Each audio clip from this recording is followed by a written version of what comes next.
Председателе, читувам колега Ѓорчев, рековте нема да гласате за министрите и сигурен сум дека цело време ќе ги критикувате, како и да работат. Меѓутоа, ако случајно некој од нив понатака биде разрешен, сигурно ќе го фалите како најдобар.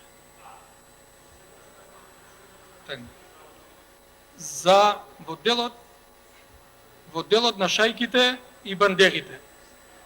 Тука морам да се согласам со вас.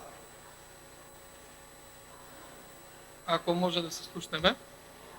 Во делот на шајките и бандерите. Тука морам да се согласам со вас.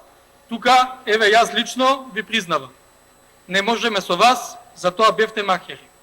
Ковавте шајки, ковавте и ја заковавте државата на дното.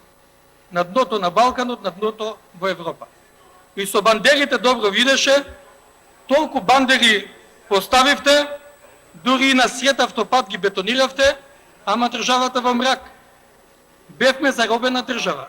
И како вие што велите нас, нон-стоп ќе не подсетувате, да и ние вас нон-стоп ќе ве подсетуваме на таа класификација заробена држава.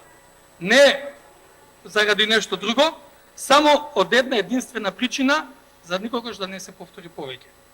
Е сега, знаете ли вие како градевте? Има една класификација бунар без дно. Знаете на што се однесува? На проектот Скопје 2014. А знаете зошто? Македонски народен театар 37 милиони евра во очајна состојба. Токиснува кров, дзидови се љупат, катастрофална состојба. Гарантен рок, истечен, никој не превзима одговорност. Архивот, сместен во зградата на археолошкиот музеј кој е чинела 43 милиони евра. Во очајна состојба.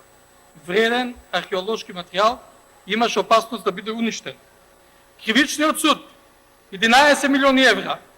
Во очајна состојба. Зградата на Елем 17 милиони евра. Се уште не може да добие технички прием. Па зошто нема документација? Така сте ја направиле. Е сега, знам ќе спомнете Ѓорче Петров. Еве да ви кажам што направивте за Ѓорче Петров. Споменик Ѓорче Петров на конј.